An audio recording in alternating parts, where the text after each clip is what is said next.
Desde micineinclusivo.com nos hemos desplazado a la ciudad de Granada para continuar con nuestra labor de sensibilización sobre cómo la industria del cine puede cambiar y entender que la accesibilidad ya no es una cuestión de última hora, sino un trabajo que se puede aplicar desde el guión de cada propuesta.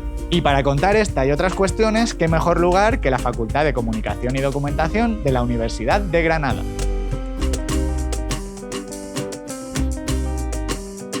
La Facultad de Comunicación y Documentación está situada concretamente en el Colegio Máximo de Cartuja, que es un edificio que forma parte del patrimonio de la Universidad de Granada y que fue construido por los jesuitas en 1891.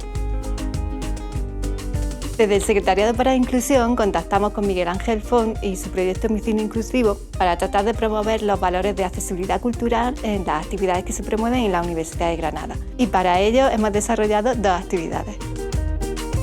La primera actividad la hemos desarrollado desde el Vicedecanato de Internacionalización e Igualdad de la Facultad de Comunicación y Documentación y consiste en un taller de producción de cine inclusivo.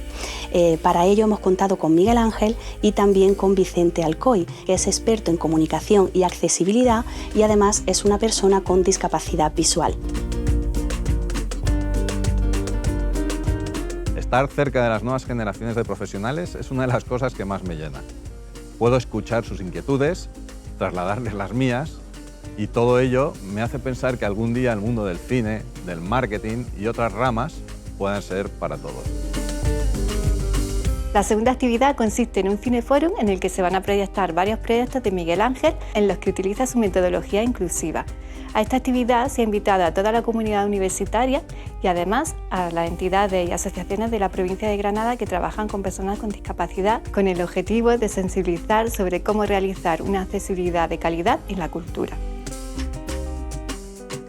Como directora del Secretariado para la Inclusión del Vicerrectorado de Igualdad, Inclusión y Compromiso Social, estoy muy satisfecha con las actividades que hemos realizado para celebrar el Día Internacional de las Personas con Discapacidad. Creo que esto es un broche de oro. Esta ha sido la primera edición y espero que vengan muchas más.